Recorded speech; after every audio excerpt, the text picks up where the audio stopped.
बहुत समय पहले बिहार के एक छोटे से गांव में राजू नाम का एक होशियार और नेकदिल बच्चा रहता था, जो अपनी माँ के साथ मिट्टी के घर में सादा जीवन जीता था। वो हर सुबह खेतों में काम करता और फिर पेड़ के नीचे बैठकर गांव के बच्चों को पढ़ाता, क्योंकि उसका सपना था कि उसका गांव भी एक दिन पढ़ा लिखा और खुशहाल बने।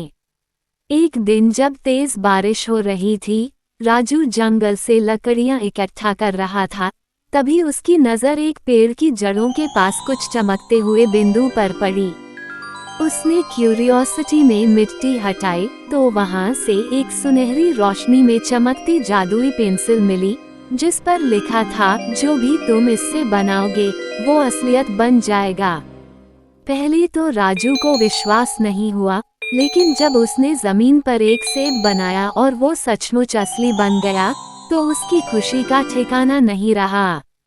वो दौड़कर अपनी माँ के पास गया और सब कुछ बताया।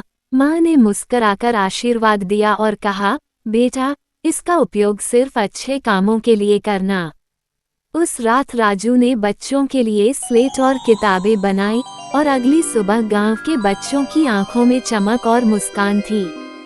फिर उसने गांव के लिए टूटे बेंचों को नया बनाया, झूले बनाए और पानी की टंकी भी बना दी, जिससे हर घर में साफ पानी पहुंचने लगा।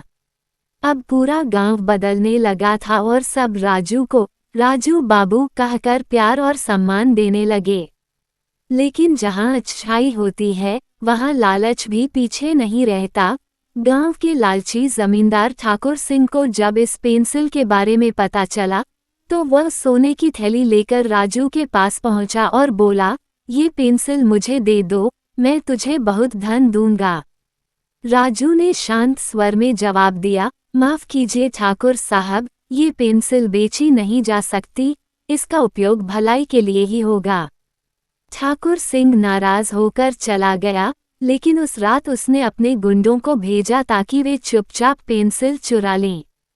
लेकिन राजू ने समय रहते आंखें खोल ली और पेंसिल से एक रोशनी का घेरा बनाकर उन गुंडों को वहीं रोक लिया। शोर सुनकर गांव वाले इकट्ठा हो गए और उन गुंडों को गांव से बाहर भगा दिया। उस रात राजू ने तय किया कि अब वह इस पेंसिल की सुरक्षा और भी जिम्मेदारी से करेगा, क्योंकि ये सिर्फ एक पेंसिल नहीं, पूरे गांव की आशा बन चुकी थी। पार्ट 2 देखने के लिए अभी सब्सक्राइब करें हमारे चैनल दुनिया कहानी की को। मिलते हैं अगले वीडियो में।